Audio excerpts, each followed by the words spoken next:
Know the gang, know the gang, know the gang. Where my notification gang at? Now dinking and dunking can only get you so far in the game of Madden.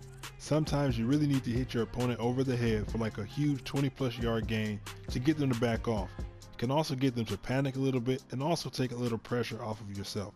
Today I have two plays that look pretty similar but can be used in their own ways, mainly against cover 2 and cover 3. Stick around so you'll be able to add some explosive plays to your scheme. Let's get it.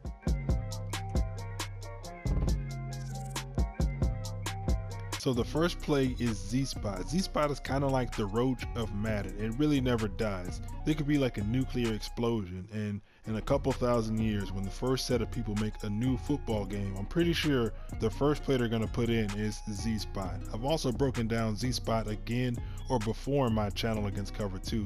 It's going to be a similar setup, but this play, or this time around, we're going to use it in conjunction with wide trail to be able to beat basic zone coverage like cover 2 and cover 3 pretty easily. And we also have kind of like a one play touchdown that we can use. So we're going to start off with Z-Spot. Tweaking off that 2CB, huh? Is he gone? So I mainly use Z-Spot against cover 2, and here's pretty much the setup. You just want to streak your outside right receiver Nelson. Triangle Y, select Nelson, push the D-pad up, and then you want to bring Christian Kirk in. Now what you're doing is pretty much a high-low read against that cornerback in that flat zone. So you see the cornerback here, if I can get the zone to show, the cornerback here in that clown flat. If he goes high with Fitzgerald, you hit Gresham on the low, and then obviously if he goes low, you hit Fitzgerald deep down the sideline. Now even if he's in a cloud flat and he hits low, if you put Gresham on an out route, eventually that cloud flat will come down and you can hit Fitzgerald down the sideline. So let's first show it basically with the flat route with Gresham real quick, if I can actually get him over here. Now pretty much on most of these plays, what I'm going to do is I'm going to spy the defensive two of the edge rushers, because you guys know in practice mode the edge rush is insane. I'm also going to leave a deep blue in the middle of the field right there. So obviously the first read is quick to Gresham, a quick 5+ yard gain that you can get pretty easily. Now if you put Gresham on an out route, let's say you put him on an out route like this, eventually when that cloud flat gets down the sideline a little bit more, what's going to happen is he's going to come back down to Gresham, and then you can hit Fitzgerald even if they're in cloud flat. So let's set it up right here. Now you're going to take a look. He's going to eventually come back down to Gresham. You see he come back down, and when he comes down, you can throw it to Fitzgerald deep down the sideline. Obviously if he's in a hard flat, you can hit, like if he's in a hard flat right here, you can hit Fitzgerald a lot earlier. So you go ahead and come over here and you go ahead and run the same play. He's going to cover Gresham, and now you can hit Fitzgerald earlier right here.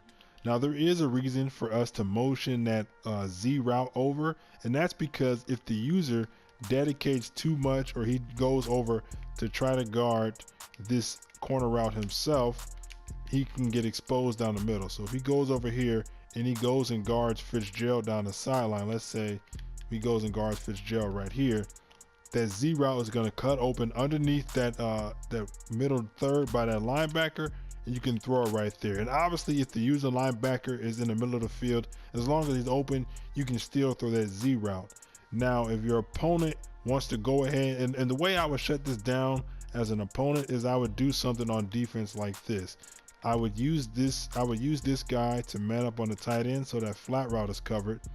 I would use this linebacker here to cover the middle so Nelson doesn't get underneath, and then I would guard Kirk by myself. So I would go here, and now most of the routes are covered. Fitzgerald will eventually get open down the sideline, but I'm hoping that my pressure gets there first, and that's where wide trail comes in. Wide trail, you have that tight end on the trail route, and that helps against the man coverage, but there's also a way that you can use wide trail against cover 3. So something like this, he cuts in on an in route and you go ahead and throw it to that tight end. But wide trail is used more than just a second option. It's also the first play I use against cover 3. Let's check that out real quick. I got 1, 2, 3, 4, 5, 6, 7, 8 M's in my bank account. Yeah, in my bank account. Yeah. If you're new to this channel and you find this video useful, hit that subscribe button, hit the notification bell, so you never miss an upload. So against cover 3, I primarily use wide trail. And the reason why I use wide trail is, one, I can get a one-play touchdown because of the corner route by Fitzgerald. And this corner route is better against cover 3 than it is against cover 2.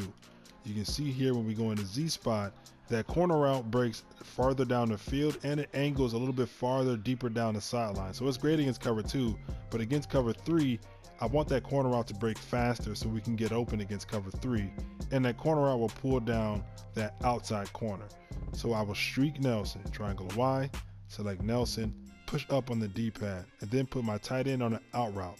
Select your tight end, push the D-pad right, block your running back, and what I'll do is I'll bring Kirk over, and then I'll put him on a streak as well. That's going to help pull that safety or keep that safety in the middle for when I want to hit that one-play touchdown. I'm just going to show you the one-play touchdown real quick because I'm pretty sure you guys know how to read a high-low read by this time. So you see here we make the read. I forgot to put the pass rush down, but you're going to see here we get like a little open to hit the wide receiver. Now I could have waited a little bit more time. I kind of panicked and threw a little bit earlier than I wanted to. But I'm going to get the pass rush off real quick. Let's see, where are the edge rushers? Here. So now I have more time in the pocket. But you guys see how it started to open up in that seam. You're going to see here, Nelson will get, like, you see once that corner route breaks, that corner gets pulled down. So you can just throw a high pass to the outside just like that. That corner route, when it breaks to the outside, because it's a short corner route, it pulls down that corner and that streak will get open. Actually, let's just take a look at it in an instant replay real quick. You're going to see here when Fitzgerald breaks to the outside, it pulls that corner down, and then because we have Kirk down here down the middle, the safety can't go all the way to the right because he has to like be balanced. He's like in no man's land. If he goes to the right, we can throw it to Kirk to the inside, and vice versa. So he stays in the middle.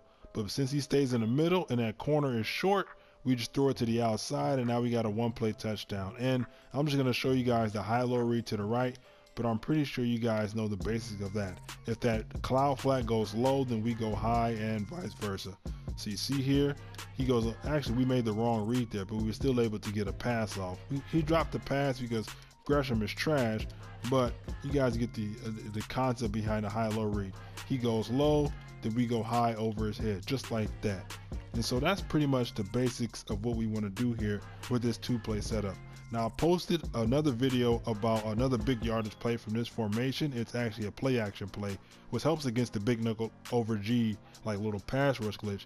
You can use these plays together to make up an explosive play scheme from this formation. I'll leave a card up in the top right corner so you guys can check that other video out.